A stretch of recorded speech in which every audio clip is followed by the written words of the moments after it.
Thank you for joining us today. I cannot recall a roundtable where skills did not come up as a topic. It does not matter what we were talking about technology-wise, skills came up, and it is clearly one of our big pressing issues. And we're going to unpack this today over the next 90 minutes. So we have a serious skill shortage problem, and the general answer is to train those skills. And this has been the focus of many companies. We've heard of many learnership programs and such, but it doesn't seem like we're getting ahead of the challenge. What are ways that we can meet the skills demand? What are some overarching strategies that we should think about? Indeed, what James is raising, it's one of the critical points that the skills development is the only opportunity that we have as government that will make sure that it creates jobs that must be considered, especially by those that are unskilled, especially when it comes to infrastructure. That's the critical part, and that's where there are huge monies on infrastructure, where there is wastage. There's a number of challenges, but basically is the non-collaboration of stakeholders, but it's also misalignment of efforts by different people who are supposed to bring these efforts together. So everything that we are doing, we need to be making sure that we reduce poverty and make sure that our interventions link people to jobs. Let's look at the skills that are required. And based on the skills that you have, how else can we utilize those skills so that it becomes easier and almost second nature to repurpose people? We do face challenges in developing and maintaining more or less the multi-talented, multi-skilled workforces to meet the requirements of the digital workplace.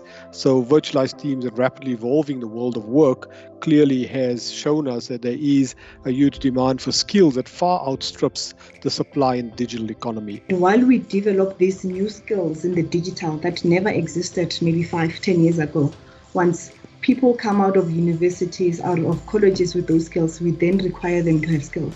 And at the same time, we're no longer even offering your in-service training or offering your learnerships, because we want people who hit the ground running.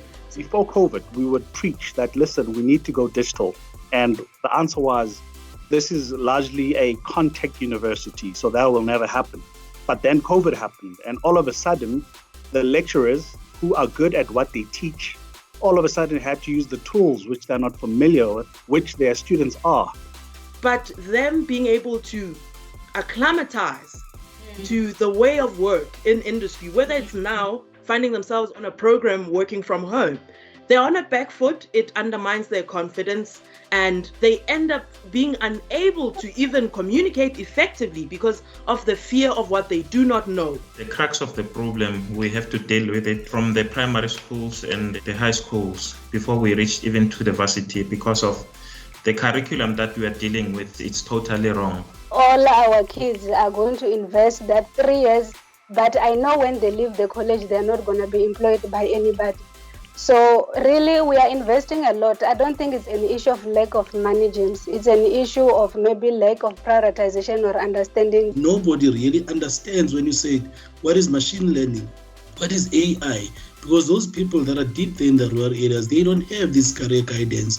Whereas now, if you look on the kids that are growing, say in Gauteng, in Cape Town, Durban, and all those areas, they are more inclined to understand those technologies. So it's one of the areas that I would really like the sector to maybe work on doing road shows to the communities and all that. So education is not a new problem.